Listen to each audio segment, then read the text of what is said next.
L'armée l'avoue, une recrue a été maltraitée, la justice militaire ouvre une enquête. Et tout est parti de cette vidéo pour le moins dégradant. Prêt, feu, l'ordre est donné et ces soldats infligent une pluie de projectiles à leurs camarades. Des noix et des pierres, selon le père de cette recrue tessinoise. La vidéo est devenue virale parmi les militaires, augmentant encore le sentiment d'humiliation du soldat. L'armée, quant à elle, prend l'affaire très au sérieux. La justice militaire a ouvert une enquête. Dans son entreprise, l'eau est montée jusqu'à 1,80 m. Son stock est invendable. 4 ans de travail perdus en seulement 3 heures après les terribles inondations. Que l'assurance ne nous rembourse que 5 000 €.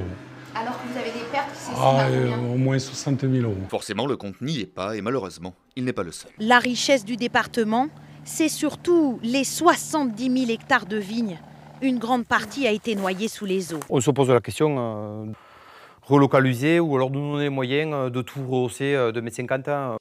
Cela fait 6 ans que Geoffroy Commence de Brachen franchit quasi quotidiennement les portes de l'hôtel de ville de Bruxelles. Mais ça, c'est bientôt du passé. Battu aux élections, il doit rendre son écharpe en décembre prochain. Et ce n'est pas sans conséquence. Je perds en une fois mon salaire, ma voiture, tous les avantages qui y sont liés. Il n'y a pas de filet de sécurité, il n'y a même pas la possibilité de prester au chômage en fait. Il n'avait surtout pas anticipé une telle défaite de son parti. À présent, il doit tenter de se retourner.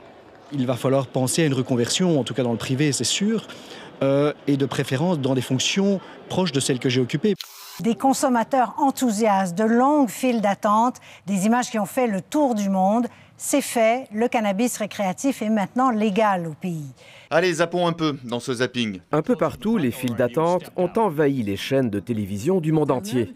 T'as des files impressionnantes de consommateurs ravis à l'idée. Et on en parle jusqu'en Inde. Now Canada has become the second country after Uruguay. The first legal receipt issued in Canada. Tout ce battage médiatique fait en tout cas du tout premier acheteur canadien Terre-Neuve une vedette aux 4 coins du monde.